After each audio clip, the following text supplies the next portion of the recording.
Olá, eu sou Lucas Buquili, mediador de leituras do projeto Amores e Desamores, a Família na Literatura, e hoje eu quero compartilhar o conto O Vitral, do Osman Lins, escritor pernambucano, pelo qual eu tenho muito carinho.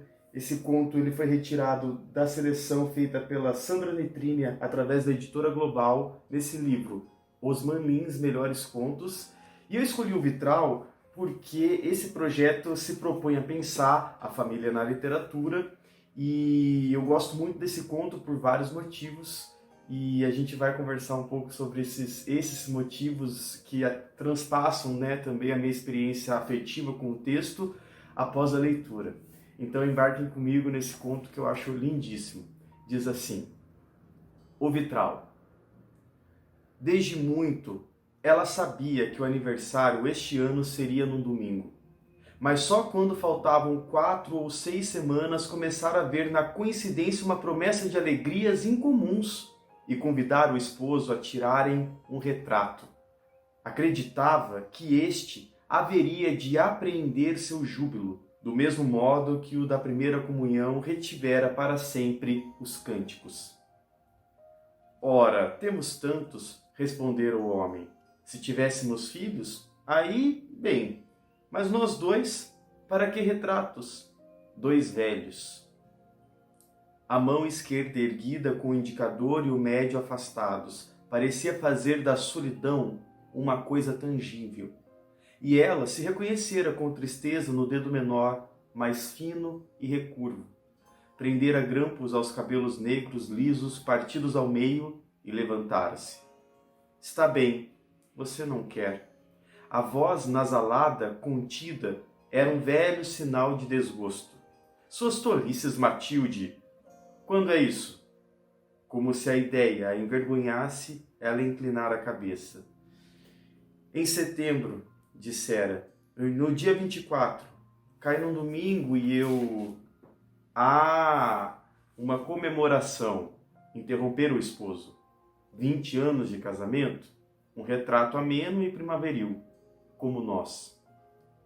Na véspera do aniversário, ao deitar-se, ela ainda lembrara essas palavras, mas purificara-se da ironia e as repetira em segredo, sentindo-se reconduzida ao estado de espírito que lhe adivinha na infância em noites semelhantes, um oscilar entre a espera de alegrias e o receio de não as obter. Agora, ali estava o domingo, claro e tépido, como restas de sol no mosaico, no leito, nas paredes, mas não com as alegrias sonhadas, sem o que tudo mais se tornava inexpressivo. Se você não quiser, eu não faço questão do retrato, disse ela. Foi tolice. O fotógrafo já deve estar esperando. Por que não muda o penteado? Ainda há tempo. Não, vou assim mesmo. Abriu a porta e saíram. Flutuavam raras nuvens brancas. As folhas das aglaias tinham um brilho fosco. Ela deu o braço ao marido e sentiu, com espanto, uma anunciação de alegrias no ar, como se algo, em seu íntimo, aguardasse aquele gesto. Seguiram. Soprou um vento brusco, uma janela se abriu, o sol flamejou nos vidros. Uma voz forte de mulher principiou a cantar, extinguindo-se. A música de um acordeão despontou indecisa, cresceu. E quando o sino da matriz começou a vibrar com uma paz inabalável e sóbria, ela verificou, exultante, que o retrato não ficaria vazio. A insubstancial riqueza daqueles minutos o animaria para sempre. Manhã linda, murmurou. Hoje eu queria ser menina. Você é? A afirmativa podia ser uma censura, mas foi como um descobrimento que Matilde a aceitou. Seu coração bateu forte, ela sentiu-se capaz de rir muito de extensas caminhadas e lamentou que o marido circunspecto, mudo, estivesse alheio à sua exultação. Guardaria assim, através dos anos, uma alegria solitária, na qual Antônio para sempre estivera ausente. Mas quem poderia assegurar, refletiu, que ele era não um participante de seu júbilo, mas a causa mesma de tudo o que naquele instante sentia, e que sem ele o mundo e suas belezas não teriam sentido? Essas perguntas tinham o peso de afirmativas e ela exclamou que se sentia feliz. Aproveite, aconselhou ele. Isso passa. Passa. Mas qualquer coisa disso ficará no retrato. Eu sei. As duas sombras juntas resvalavam no muro e na calçada sobre a qual ressoavam seus passos. Não é possível guardar a mínima alegria, disse ele, em coisa alguma. Nenhum vitral retém a claridade.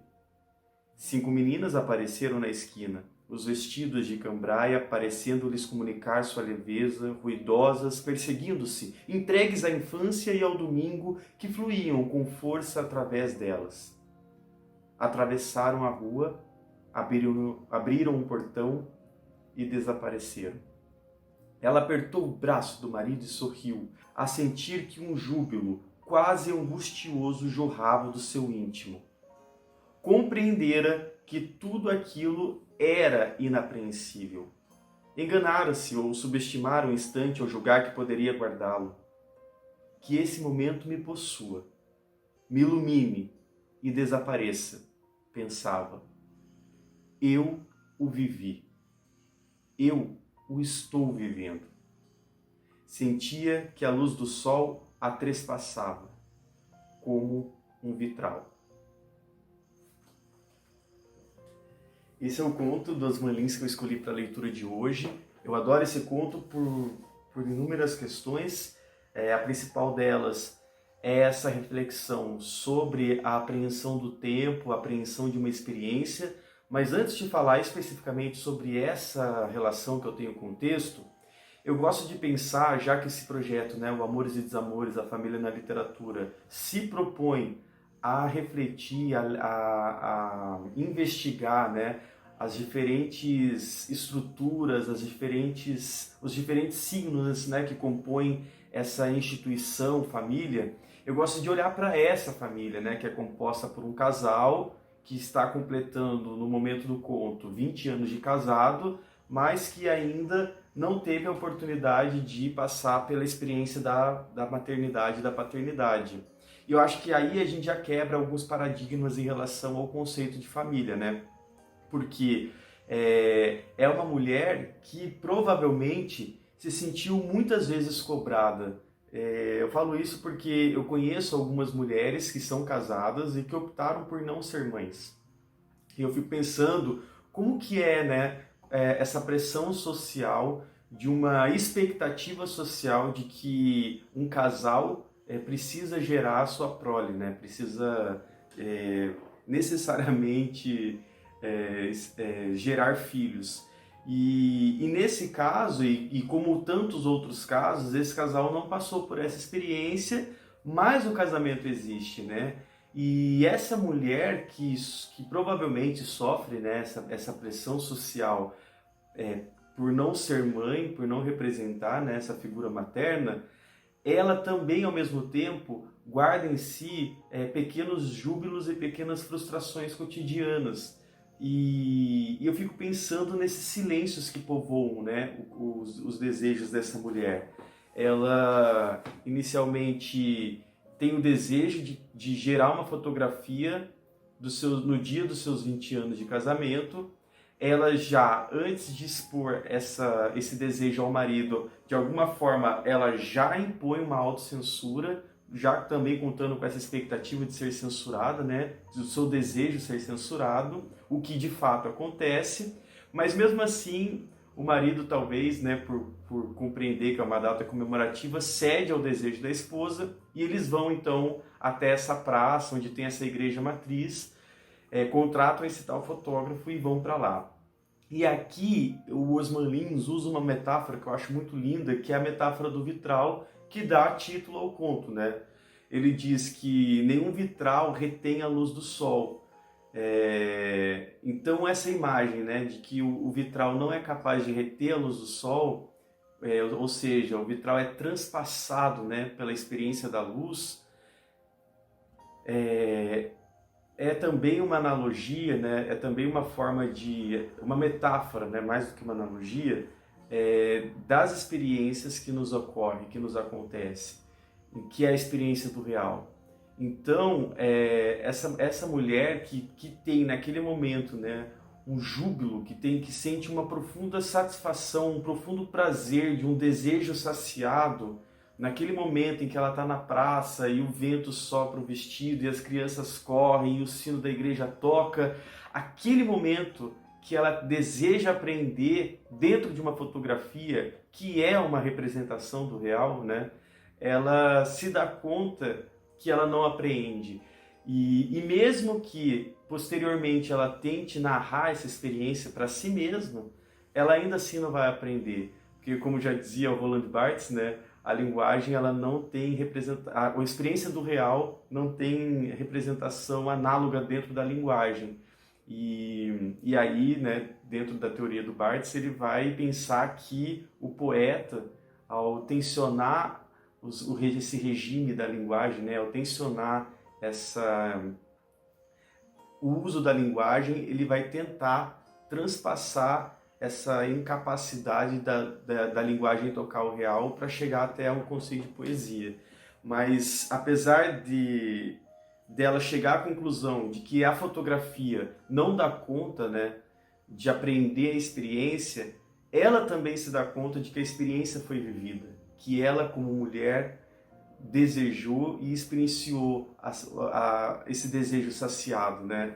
E é um desejo que até até a véspera, né, do acontecimento ainda soava como uma possibilidade de frustração, porque ela mesma fala, né, que na noite o narrador nos conta, né, que na noite anterior era como aquela criança, né, que espera por algo que se deseja muito e que ao mesmo tempo que você tem a alegria em desejar, você tem o medo dessa felicidade não ser contemplada, não ser saciada, né?